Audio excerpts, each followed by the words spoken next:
This episode of The New Hotness is brought to you by La Chouette, your alt cycling headquarters in the EU. Our square taper crank's coming back in 2025, some interesting events to put on your calendar, and a really unique look at the Taipei Cycling Show. Welcome back, everybody, to another episode of The New Hotness, where we're still on Instagram, so you don't have to be. Lots of interesting things this week, so let's get into it. And riding season is finally upon us. So that means a bunch of interesting events. And there have been more than a few kind of interesting alt cycling events, so to speak, popping up, even here in Europe. This is a new one to me, but it was posted in our Discord. It's called Pedaleo. And it bills itself as the European Festival for Adventure Cyclists, happening October 1st and 3rd in Switzerland. What's it about? Basically, there are four routes that kind of converge on this location. And the cost is only 25 CHF. I think that's Swiss francs. All included, there's no cheaper way to visit Switzerland. That seems like a pretty good deal to me. Looks like the camping is free, which is nice. And what they suggest you do is pick the route that suits you best and pedal your way to the event at your own pace. Don't forget to grab your Paleo stamp card and flex stamps along the way. Take as many days as you like, ride a section, or skip the sweat and roll up straight to the event however you please. So they've got a couple different options, one coming out of Paris, France, one coming from Germany, one here from Italy, and one originating from Switzerland. So French route, Italian route, German route, Swiss route. I think this might be their first time doing this event, but this looks super fun. Looking at their Instagram, they're definitely projecting a vibe. I know one other event like this in Europe, which is BAM, the Bicycle Adventure Meetup, which happens in Italy. I think I've spoken about that in the past, but that's another one to put on your calendar. I don't know if we're going to be able to make this. We've got plans around that same time, but if you're in Western Europe, something to put on your calendar. Another event that's closer to home, if you're in the States, is the second annual Run What You Brung family picnic. And I think this is put on by one of our Patreon supporters and Discord members, Peter. And it's a pretty cool concept. It's an annual gathering to celebrate bikes, burgers, and being outside. Grab your favorite off-road capable bike and join us for a weekend of group camping, multiple route options, offering varying levels of adventure and a post-ride cookout. They have their rights listed here. There is the Bimble route, which is 22 miles, short, sweet, primarily forest roads, no single track. There's the Ramble, which gets 2 chili peppers, 49 miles, sweet spot, good mix of gravel, forest roads, and mild single track. And then the Scramble at 52 miles, added challenge similar to the Ramble route, but with a bit more rugged single track. Taking a peek at the routes here on Ride with GPS, I love the username here. Steel is possibly real. Here's some artwork that goes along with the ride. Give you a sense of the scenery. And this looks pretty cool. I totally dig the style of events that are non-competitive. You gather at like a base camp and you go out and have your own adventure, come back, have a picnic in this case, or a full-on Euro festival like the Pedaleo event. If you're in the Michigan area, around Chicago, even in Wisconsin, I guess you can make the trek out there. It is happening in this zone. Haven't been there myself, but knowing some of the folks that are putting it on, it looks like a super fun time. All right, so now we're gonna get a little spicy here.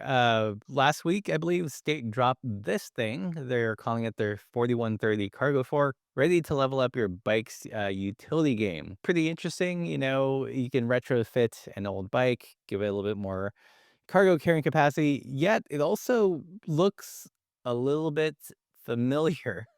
So I'm not gonna say it's a copy or a copy, perhaps. I was actually surprised when I saw this pop up on the Instagram. I thought I was looking at the Crest feed, but apparently State's got their own version of the Clydesdale cargo fork. Okay, so a huge thing that has been dominating the global news cycle is, of course, the tariff wars. Um, I'm really interested how it's gonna affect the bike industry, and by all accounts, it's not gonna be good. This article from Bicycle Retailer, like, really puts a face and, like, a number on what's gonna happen to a lot of brands. So imagine doing business as usual, you're importing stuff, your typical, fee to get things in the country is about $20,000 to $30,000, and then, the person that's in charge of your importing rings you up and tells you, about that 30,000, you're gonna owe a little bit more, like the tune of $1 million. to have your goods enter the country. Well, that's exactly what has happened to Turn Bikes. They make great bikes like the GSD, also some cool folding bikes. It says here until Wednesday this week, e-bikes from Vietnam were subject to no tariffs at all. But once all the tariff shenanigans happen, our customs broker normally gives us terms or duties for $20,000 to $30,000, but instead they got dinged for $1 million. So right now they're in a scramble trying to avoid the charges, reroute stuff, expedite some other cargo. But this is just like a taste of the chaos and kind of the potential destruction that we'll see to a lot of brands that we know and love. And lastly, there's this really great article on the Renair site by Jan. He talks about, yeah, he lays out what tariffs are, and he goes through country by country, explaining how the tariffs would affect him. So, for example, China 69% tariff. He says here, Renair's products, we don't manufacture anything in China, neither in Cambodia, Thailand. In Taiwan is when things get serious. He says the impact on Renair's tires, that's the cranks, that's the brakes, derailleurs, stems, headset. All small, high quality parts are made in Taiwan. And then he goes on to talk about Japan. They're going to feel the burn there. Renaissance has tires, handlebars, racks, frame tubing, and some bags are made in Japan. He goes on to say onshoring production today would be difficult and not cost effective. The U.S. has never made high-end bicycle tires or square taper cranks. Existing manufacturers do not have the specialized tooling and know how to make these parts. And he shows this picture here. I'm going to zoom in. This is the forging hammer that's used to make their cranks. And a lot of these machines are one of a kind. You can't just transport that very easily somewhere else. The machines cost a ton to build, as well as maintain, as well as run. He says machines like this exist only in a few places, and they need to run almost around the clock to be amortized. He goes on to say there's a reason why no forged aluminum bike parts are made in the US. Anyways, I don't want to summarize the whole article, but this is one of the more in-depth ones from someone that has a lot of skin in the game. So I definitely suggest giving that a read. I think it's more important than ever to support these small makers and the small bike shops that carry all our favorite gear, just like today's sponsor, La Chouette in Paris. La Chouette is an awesome bike shop based in Paris, France. We did a shop visit there. If you're into the whole alt cycling thing, they've got a ton of brands that we know and love, like Brooks, like Blue Lug. They just got a huge shipment of Wizard Works bags. These bags are high quality, they're made in London, and they support a lot of independent shops all around the world. I've had a chance to review one of their bags, the Alakazam, which is kind of like a basket packing bag. Super spacious, super functional, and probably more importantly, it comes in this cool spatter color. I mean, yeah, spatter. It's really just the tip of the iceberg. They carry the poncho that I love. So if you're into the whole alt cycling thing, the things that I love to cover on this channel and are based in the EU, they're your go-to shop. They've got an online store, or you can stop in and make a visit personally. Thanks, La Chouette, for sponsoring this video. So this was a cool drop that happened on April 1st and wasn't a joke. So Paul Components is bringing back their 100% pure Paul cranks. Crank arms are CNC machined in-house from 2024 American alloy. They come in 4 colors. There's purple, this kind of pewter finish, black, and of course, silver if you want to go all classy. But probably more interesting is the crank lengths. It goes all the way down to 155. So I think that's where there's a lot of value. It's hard enough to find like shorter cranks and plus nicer ones. This is a great option. Another touch is they do use the SRAM 3-bolt mount. I'm hoping to get a pair to test. I'm really curious how it would work with our 2X spider on the cranks that we're working on. Since these are square taper, you can really fine tune the chain line, which I think would be interesting to combine it with like our 2x spider. So yeah, square taper in 2025. Who knew? Okay, let's talk handlebars. This was posted on our Discord. This is Vetra Bikes. I believe they're based in Germany. Kind of an interesting shaped handlebar here. So definitely an alt bar mousse with kind of built-in inner bar end things that face inwards. That's kind of an interesting angle to put them in. For me, I don't know. I don't know how I feel about those. They look cool, but typically I feel like when I want like a inner thing, I want it kind of pointing straight out. but this could be your jam if you want something a little bit more inward. I guess it's a little bit more arrow. Who knows? Speaking about bull moose bars, usually they're kind of a niche thing, really expensive. Someone posted this on our Discord, and it's this bull moose handlebar by Priority Bicycles at a rather attractive price of about 55 euros. So this would be like sub $60. If you know anything about bull moose bars, they tend to be really expensive. So this is actually quite surprised to see something this affordable. So the width on these are 680, and it says they have a rise angle of 30 degrees. I wonder if, okay, so you can see that rise, and then they point in a little bit. Grip diameter is 22.2, and weight is about 500 grams. Cool option if you want that bull moose vibe, but don't want to spend that bull moose money. Okay, sticking to the theme of handlebars, we've got these Rogue Panda bamboo shoots. So they're calling them bar inners. The concept looks somewhat familiar to me. Basically, they clamp on. You can DIY your own alt bars. Here, they've got foam grips on them. And what's unique about them is you can manipulate the sweep. It looks like it's pinch bolt right there. John writes, the swing clamp. Thank God someone did this. Means you don't have to remove your shifter, brakes, and grips when swapping them on off your bike. Yeah, thank God someone did this. Thank God. Anyways, going back to these guys, they're cool. They are a little bit on the spendy side at $180 a pair, and they're made in Flagstaff, Arizona. And if you like that concept, like the whole like swinging bar thing, you don't have to remove your thing. There is, of course, are the Soma bar ends that we worked with Mary Sales to bring to fruition. I agree. It is a good idea. Last one before we get to YouTube and the Signal boost. Our friends over at Treehouse Cyclery are moving to Boulder, Colorado. And Boulder's expensive. So they started a Kickstarter to help kind of launch a bunch of programs that they want to do. If you're not familiar with them, their goal is to be a more inclusive cycling community focused shop. Some of the things they want to do is, hire staff with sustainable wages, which seems novel in this day and age. Continue to build up their bike packing gear library, launch a saddle library, all that good stuff. They're hoping to raise $15,000 to get things off the ground. They're recently moving from a less expensive place to Boulder, which is spendy. I mean, looking at what their stretch goals are, $25,000 for 2 months of rent and utilities, and the small stipend for the owners, just to give you a sense of some of the overhead that small bike shops face.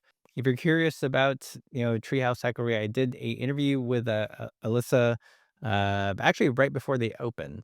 So maybe I should follow up and just see why they moved and how things are going. But anyways, 24 days left on their Kickstarter. They're trying to raise about $15,000. They're at about 4,000. So if you want to help them out, I'm going to put the link in the description below. Moving on to YouTube, our friend Luke over at Some of the Fabrication sat down with our other good friend Martina, talking about why they're working together. So Luke works at Mary Sales that owns the brand Soma Fabrications. They're also a distributor, and they work with other brands like Swift Industries. In the video, Luke is showing off what he's got in his mother loaf, which is like a super sized like Swift bag. All the things they talk a little bit about Swift Campouts, how they started that, how that's helped shape bike culture, and also how they're working together. So if you just want like a nice, bike nerdy chat to listen to in the background, then definitely check out this sit down with Martina from Swift on the Soma Fab channel. So moving on, this one is by Gresh Fit Performance Bike Fitting. One of our super posters on our Discord posted this. In this video, he talks about the concept of tumble home, which is kind of a measurement of the arc of how quickly or not quickly the side of the saddle slopes downward. So here he's drawing a line to illustrate it. You can see the one on the left doesn't have much tumble home, whereas the right has a little bit more gradual tumble home.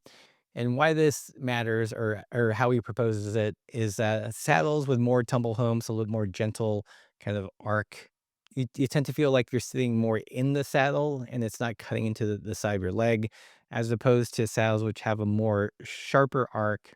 You feel like you're sitting on top of the saddle. What's really interesting is when he brings out the skeleton and he shows how the pelvic bones sit on it, and you can see without a lot of tumble home, you're kind of just running into the side of the saddle. But with this, it allows you to rock your pelvis forward on that radius. So kind of an interesting thing to keep in mind. Now on to Signal Boost. This is PNW Bikepacking. This is a great bikepacking channel that I've watched actually for a couple years. I think he did a bikepacking and bike fishing video a while ago. That's when I had first popped up on my radar. I believe they're from Oregon. So it's one of the reasons I love watching this channel. He goes to lots of places that we've been to as well. But he's got this recent on going on the Stagecoach 400 route, kind of a desert route in California that goes to Anza Borrego. Fairly challenging route, especially in terms of water and the steep climbs like this. If you just want some chill bikepacking content to listen to, they're super entertaining, super laid back. Definitely one to subscribe to. Last thing today is our friend Daniel over at Yang Manufacturing. If you haven't already, you should be subscribed to his channel. I think he's one of my favorites bike nerd, bike industry YouTube creators right now. He's really well versed in the frame building side, but also kind of the back end business side. In this video, he goes to the big dance in Taiwan at the Taipei Bike Show. He's looking specifically for road stems for Artifact Bikes, a brand that he started, and it's such an interesting insight into what it takes to start a bike brand. Here he asks a friend of his, what's the difference between open mold, ODM, and OEM? This is such great framing and storytelling because then he goes on a mission, visiting all the vendors, trying to look for a simple and classy stem for his titanium road bikes. He stops at various booths. It seems like the big trend there is, integrated everything, lots of boxy, cyber trucky designs. And it's super fascinating how difficult it is these days to find just like a nice, classy, simple stem. Here he talks with someone from Innova. They're a big tire manufacturer about the whole like 32-inch tire size. And he asks them how many tires would you need to make in order to make the mold or the machine to make that bigger new tire size. And he said they would have to get an order for at least 500 tires, and they'd make another 500 more to sell to other partners, and all in the investment would be about $120,000. Just to give you a sense of scale of what it costs to bring products to market. Ultimately, on the last day, he finds one manufacturer that makes a simple classic stem that has nice lines that would go well with with his titanium road bikes. All that to say, this has to be some of the best content I've seen out of the Taipei show because it's from the perspective of someone that knows bikes, that's starting a bike business, that's sourcing a part. The story is really well told. And he's funny. We've had Daniel on the channel a couple times. I definitely think he is a YouTuber. If you're a bike nerd, you should be following Yang Manufacturing. Okay, OBS is telling me I have recorded 43 minutes, so I have to go and start editing this for tomorrow. If you guys enjoy the new hotness, let me know in the comments below. But probably more importantly, definitely visit La Chouette. They're EU based, but they do ship worldwide. But if you live in Europe and are into the same quirky parts and bags and high quality stuff that I'm into, there's a good chance they've got it. So definitely check out their website. We'll see you next week. And as always, keep the supple side down.